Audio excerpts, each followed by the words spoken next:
Moi, Alex Thorne, 38 ans. Consultant en technologie qui, pour une fois, avait réussi à économiser et investir intelligemment, je sentis ma mâchoire se crisper.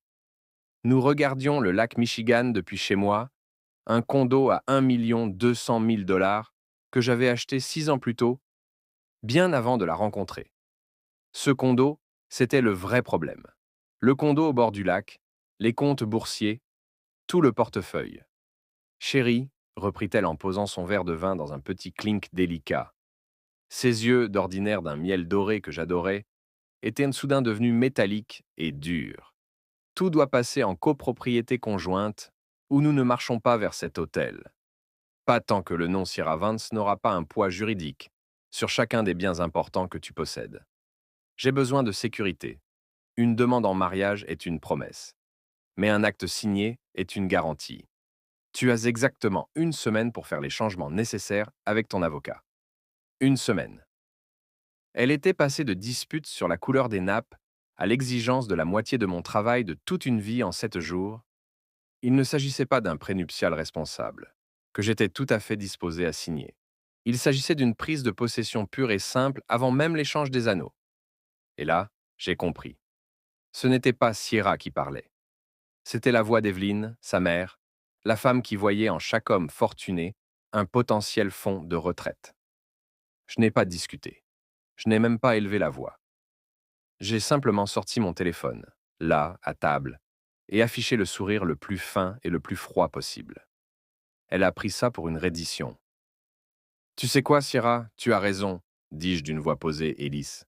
La sécurité est absolument primordiale. Je comprends parfaitement. Elle sembla vraiment soulagée. Oh, Dieu merci. Je savais que tu comprendrais.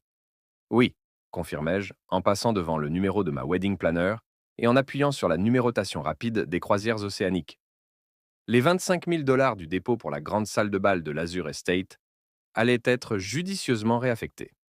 Bonjour, je voudrais réserver une suite privée pour une croisière en solitaire sur le Pacific Dream le mois prochain, dis-je dans le téléphone, assez fort pour qu'elle entende chaque mot. Pourrions-nous utiliser l'intégralité du crédit provenant de l'annulation d'un événement existant au nom d'Alex Thorne, celui prévu le 18 novembre? Oui, merci d'annuler la réservation de la salle de bal. J'aimerais réaffecter immédiatement le crédit. Le regard sur son visage, de l'horreur pure, totale, catastrophique, valait mieux que n'importe quel cadeau de mariage. Le compte à rebours de sa semaine d'ultimatum venait de commencer à reculer, selon de tout nouveaux termes. Nous nous étions rencontrés environ 1 an et demi auparavant. J'avais 38 ans, elle en avait 30.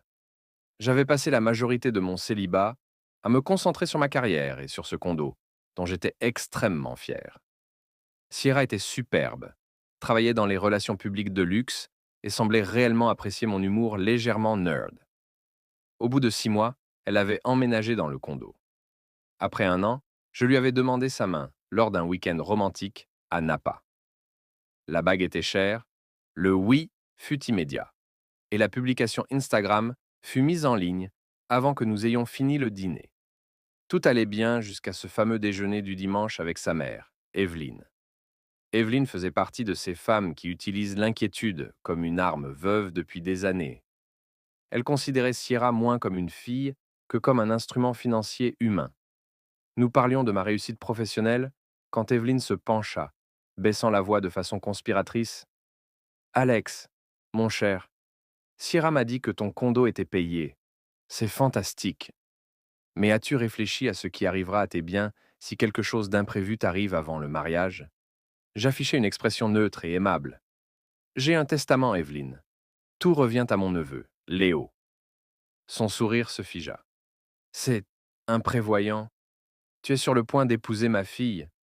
Ne devrait-elle pas être protégée? Tu devrais mettre son nom sur l'acte maintenant, comme un geste de bonne foi. Je jetai un œil à Sierra. Elle semblait soudain passionnée par la texture de ses pattes. Avec tout le respect, Evelyne. Ces questions concernent Sierra et moi, et nous les réglerons avec un bon contrat prénuptial après le mariage. Nous n'avons pas besoin de prénuptial si nous avons confiance l'un en l'autre, Alex. Et si tu lui fais confiance, tu devrais le montrer maintenant. Nous sommes partis peu après, et le trajet en voiture fut un mélange de silence, puis d'agressivité passive. Maman n'a pas tort, murmura finalement Sierra. Si, elle a absolument tort. Elle parle de céder des biens avant même que le cadre légal du mariage ne soit établi. Mais si tu mourais demain, je serais sans abri. Non, nous réglerons l'assurance vie et le testament après le mariage, comme c'est normal. Nous ne sommes pas mariés, Sierra. Je ne te dois pas légalement ma propriété. Et ce fut le thème des 3 mois suivants. Chaque dispute, chaque dîner finissait par revenir à l'acte du condo. Sa cousine avait été ajoutée à un fonds. La fiancée d'une collègue avait reçu une voiture. Chaque exemple était un test subtil, que je semblais échouer. Puis arriva l'affrontement du lundi. L'ultimatum. Et mon appel. Après avoir raccroché, j'ai regardé Sierra. Elle était toujours assise, les yeux écarquillés, les mains parfaitement manucurées, crispées sur le bord de la table. Tu viens d'annuler notre mariage? Parvint-elle à dire, la voix brisée. Non, Sierra, répondis-je en me levant. Je viens simplement de transférer le dépôt de 25 000 $ dans une croisière non remboursable pour une personne, pour moi. Ils appellent ça une aventure de découverte personnelle. L'Azur Estate est hors de la liste. Je protège mon investissement de devenir le champ de bataille d'un mariage qui, comme tu viens de le souligner, dépend de ma signature pour te céder mon logement. Tu as posé ta limite. Je pose la mienne. Le mariage est suspendu jusqu'à ce que nous ayons une vraie conversation, sans menace ni acte de propriété. Elle se leva si violemment que la chaise racla le sol. Tu es incroyable. Tu préfères gaspiller 25 000 $ plutôt que de partager 5% de ta maison avec ta future épouse. Je préfère gaspiller 25 000 $ plutôt que de découvrir 1 mois après le mariage que ma femme tente de saisir ma propriété d'avant le mariage, rétorquai-je, perdant enfin mon calme. Tu m'as montré tes priorités, le papier avant le partenariat, et je viens de te montrer les miennes. Tu as une semaine pour décider si tu m'aimes, moi, ou si tu aimes ce que je possède. Si tu veux que le mariage reprenne, tu abandonnes l'ultimatum et nous parlons prénuptial et avenir comme des adultes. Plus d'Evelyne. 1 semaine. Le compte à rebours commence maintenant. Je suis allé dans le bureau et verrouillé la porte et ai passé la nuit à documenter absolument tout. Contact d'avocat, preuve d'achat du condo, confirmation du transfert de réservation. Je n'ai pas dormi. Le lendemain matin, elle est partie travailler sans un mot.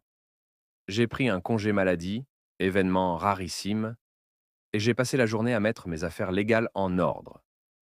J'ai appelé mon avocat, Richard, qui me conseillait depuis les fiançailles de protéger mes biens. Nous avons rédigé un nouveau testament très précis, excluant clairement Sierra de toute propriété d'avant le mariage, avec effet immédiat. Nous avons également préparé un avis légal à l'Azur Estate, confirmant que le contrat était exclusivement le mien et que moi seul pouvais effectuer des modifications. 3 jours plus tard, j'étais au bureau quand j'ai reçu un email. Pas de Sierra. D'un cabinet d'avocats inconnu avec un document intitulé Demande d'intérêt équitable. La lettre, manifestement dictée par Evelyne, affirmait que, parce que Sierra avait vécu 18 mois dans mon condo, contribué aux charges et fourni des contributions émotionnelles significatives au couple, y compris planifier un mariage luxueux, elle avait droit à une copropriété immédiate du condo, du camion et de 50% de mes économies non-retraite. Ils exigeaient ma conformité sous 7 jours, en miroir de son ultimatum. Je n'ai pas appelé Sierra, ni Evelyne. J'ai appelé Richard. Richard resta calme. Ils n'ont aucune base légale, Malex. Aucune. Elle n'est même pas considérée comme épouse de fait dans cet état. C'est un coup de pression. Ils essaient d'utiliser le stress du mariage et la pression sociale pour te faire signer par peur. Pas question, dis-je. Je veux une réponse ferme. Je veux que ça cesse maintenant. Nous pouvons envoyer un cease and desist, mais cela va envenimer les choses. Parfait. Envoyez-le. Et envoyez-leur aussi une facture pour 18 mois de loyer au prix du marché, moins le montant symbolique qu'elle a payé pour les charges. Nous soutiendrons qu'elle est une locataire restant indûment, pas une partenaire ayant un droit financier. Le même jour, je suis rentré chez moi. Sierra faisait ses valises dans la chambre, le visage ravagé de larmes. Evelyne, debout au-dessus d'elle, aboyait des ordres. Tu l'as vraiment fait, espèce de lâche, cracha Evelyne en me voyant. Tu as envoyé un avocat contre ma fille, alors qu'elle demandait juste une sécurité basique. J'ai répondu à ton avocat, Evelyne. Ton cabinet a envoyé une demande frauduleuse pour ma propriété. C'est du harcèlement. Maintenant, à moins que tu ne veuilles un avis d'expulsion pour ta fille, je te suggère de prendre vos exigences et vos valises et de quitter immédiatement ma résidence privée Sierra. Tu avais une semaine pour choisir entre l'acte et la relation. Tu as choisi l'acte. C'est terminé. Sierra leva les yeux tenant un sac à vêtements. Tu mets vraiment fin à tout ça pour un morceau de papier? Non. J'y mets fin parce que tu m'as montré que mon amour était conditionné à ma soumission financière totale.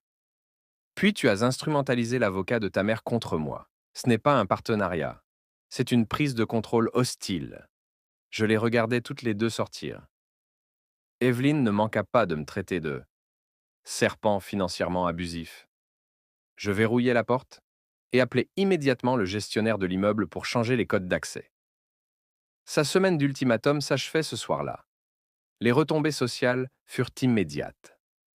En 48 heures, Sierra avait publié un long message larmoyant sur Facebook, affirmant que j'avais volé le dépôt du mariage, l'avais abandonné et que j'étais un contrôleur émotionnel et financier qui cachait ma richesse.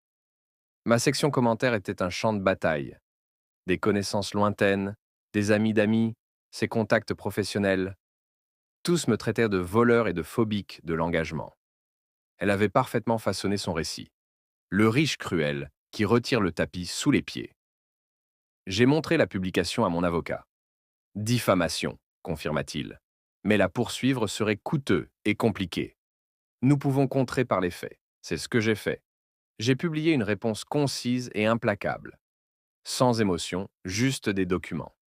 Pour le dossier et pour ceux qui jugent. La relation s'est terminée lorsque Sierra, sur instruction explicite de sa famille, a émis un ultimatum d'une semaine exigeant la copropriété de mon condo prémarital et de mes comptes d'investissement. Bien avant le mariage, l'abandon consiste simplement à lui avoir demandé de quitter ma maison après que sa famille a envoyé une demande légale pour mes biens. Je n'ai pas volé le dépôt de 25 000 dollars. Je l'ai légalement réaffecté en un crédit de voyage non remboursable pour une seule personne, protégeant les fonds d'une saisie potentielle 6 juin, la lettre de demande de leur avocat, et la confirmation d'annulation et de transfert de crédit du lieu de réception. La réaction fut instantanée. Une fois les gens confrontés à l'entête du cabinet d'avocats et à la demande de copropriété avant mariage, le récit se renversa. Les commentaires passèrent de « tu es un salaud » à « attends, elle a vraiment envoyé un avocat pour sa maison » et « tu as évité une balle, Alex ». La vérité, appuyée par les papiers, est toujours plus efficace qu'un post Facebook en larmes. Les amis de Sierra supprimèrent rapidement leurs commentaires. Sa publication disparut en moins de 24 heures. Une semaine plus tard, je reçus un message d'Evelyne. « Tu as humilié ma fille. Tu vas le regretter. » Je répondis simplement. « Je regrette de ne pas l'avoir fait plus tôt. » Cela fait maintenant 6 mois. Toute cette histoire me semble irréelle. J'ai fait la croisière en solitaire. Et ce fut la semaine la plus paisible de ma vie. Je me suis assis sur le pont, regardant le Pacifique, trinquant à moi-même pour les 25 000 dollars les mieux dépensés. La formation la moins chère et la plus efficace que j'aurais pu recevoir sur les limites personnelles et l'estime de soi. Par des connaissances communes, j'ai appris que Sierra avait emménagé de nouveau chez Evelyne, prétendant prendre du recul professionnel pour guérir de ma trahison. J'ai ressenti une brève pointe de quelque chose comme de la culpabilité, brève, puis disparue instantanément en me souvenant de la menace de poursuite. Le détail le plus étrange est venu d'une amie de fac de Sierra. Elle m'a expliqué qu'Evelyne avait été exclue du testament de son propre mari décédé, le père de Sierra, à cause de leur séparation chaotique juste avant sa mort. Evelyne n'avait rien reçu et en avait éprouvé une amertume financière profonde. Depuis, elle inculquait à Sierra depuis des années la nécessité de sécuriser les actifs, déterminée à ce que sa fille n'ait jamais le même destin. Ce n'était pas une question de sécurité pour Sierra. C'était Evelyne projetant son propre traumatisme financier sur ma relation. C'était une embuscade financière, planifiée et délibérée. Il y a un mois, Sierra m'a envoyé un message. J'avais tort. Ma mère m'a manipulé. On peut parler? Tu me manques. J'ai regardé le message. Je n'ai ressenti ni colère ni tristesse. Rien qu'un profond soulagement. Je l'ai bloqué sans répondre.